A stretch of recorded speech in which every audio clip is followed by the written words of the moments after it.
Hi, my name is Rachelle Smith, entrepreneur, professional speaker, and author.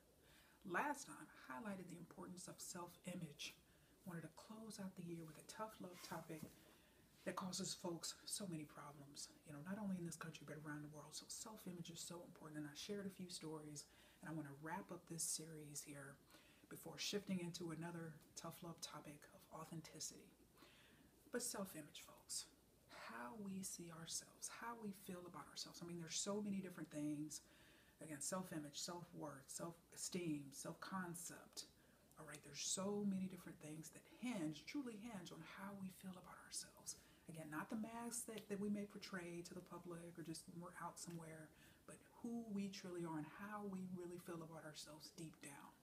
Okay, that's what I'm talking about here. And this self-image issue is so important, folks, because we got an epidemic of folks in this country. And like I said, everybody, I don't care who you are, I don't care how old you are, I don't care your background, your ethnicity, any of that, okay? We've all struggled with self-image issues, okay? Wishing we look like someone else, wishing we were somebody, wish we had this person's this or this person's that. No, folks. And I don't care if you're watching me now and you're 8 years old or if you're 88 years old. This is something that we've got to all come to peace with, accept ourselves, and really learn to be comfortable in our own skin. And so, folks, I've told you, don't look at me now and say, oh, Rachelle is so confident and she's comfortable in her own skin. Folks, and that's why I'm telling you, growth is always possible. I haven't always been this way. In high school in particular, as I told you in the first episode, challenging time for me. And something that was just triggered, I was actually just a couple miles down the road at Sangdo. And Sangdo is a Korean grocery store here in Metro Detroit, actually right here in my suburb of Novi. Love my suburb. Part of the reason why I chose Novi over other suburbs when I bought my condo in 2009 is because it has, I believe, the second largest Korean population in the state. So wonderful Korean population. I went to Seoul American High School, lived in Korea. It was great. So actually, I love it. So I hadn't been to Sangdo in a while, and so I'd spent about 10 minutes inside. I was walking up and down the aisles before picking up my ingredients to check out, and I was thinking back to my whole high school days, and that's what I'm telling you, folks. It was truly a challenging time for me in terms of self-image, okay, and how I viewed myself. And there was one defining moment, and it's amazing that I still remember it to this particular day. It had to be January, February of my freshman year, and me and some of my fellow freshman friends were talking, and then there was a girl, I think she may have been a couple grades, maybe she was a junior or so, but her name was Tisha, and she approached our group, and I remember what I had on. I had on a black and white, it was a black but white polka dotted sweater on, a black skirt, black pantyhose, and black flat shoes. And somehow we were all talking, whatever, and then she came up and whatever, and you know how people, particularly, fellow teenagers and high schoolers will look at, dress and critique and criticize whatever this and that. And I so remember she looked at me and said, see, yeah, see, Rachelle and those big legs she has. And I remember, like, that really shook my confidence, folks. And now, looking back in hindsight, I cannot believe I let that shake my confidence. I'm like, what in the world was I thinking? Truly, folks. Because, the reality is my dad has big legs, my mom has big legs, so skinny legs was never in the cards for me. It was never in my future. All right, and so I had to come to peace with that. And I look back now, and I'm thinking, what in the world? Why did I think that was such a harsh comment? I mean, that's one of my nicknames at my first gym, Barcelona Force Base, from 94 to 98, was Pierre Nuts. Okay, and Pierre Nuts in Spanish means legs. Okay, it's actually a nickname that kind of gets resurrected as I moved around. But, I would much rather now, I can appreciate that. And the guys who would always and still do sometimes call me that, Pierre Nuts. Okay, legs. Yes, I have big legs, but I look back now where I thought then, based on that comment, I should have skinny legs. Okay, but now looking back through the eyes of wisdom, the eyes of self-esteem, the eyes of self-acceptance, all right, and confidence, to say, I would much rather have, and I'm just so grateful to God, I would much rather have big, shapely legs than skinny legs with no shape. Okay, and I remember thinking, that just shook my confidence up.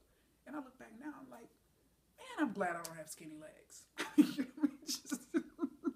But in my youth, in my profound insecurity, and just not knowing who I was, and what words, and I challenge you, What has been spoken about you or to you that are shaking your confidence? All right, talk to you about height. And how I just, during my high school years, that was another big thing for me because my dad is 6'2". Even though if you see me stand next to him, I don't look that much shorter than him. It's incredible. He's the only person where there's just, I don't know, he just, he brings up my height, I guess. But my dad's 6'2", mom's 5'3", I'm 5'7". And the average woman, as I've learned, is what, 5'4" in this country. The average man is 5'10". But I recognize, and I think back then, I equated, height with success and confidence and whatever, this and that. I think I was reaching for any type of straw to gain some confidence, and I thought height would have been it. Okay, it's not like I had these dreams to play in the WNBA or anything, and I wanted to be a center, so I needed to be 6'9", 6'10", 7 feet, something like that.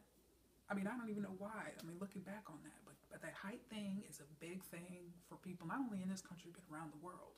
All right, and I know, like I said, I've got men watching, I've got men and women watching this. And so I know, man, hey, you guys, it's a tougher road. Okay, a man who's 5'7" is going to have a very different experience than somebody like me who's 5'7". Okay, and research has shown, and that's just unfortunate that, just that height is just such a big kind of a barometer, and it just one of the perceived parameters to be of success and confidence and achievement and prestige and things like that. And even the Fortune 500 companies, research studies have also shown men tend to be, of course, predominantly male, but also tall men.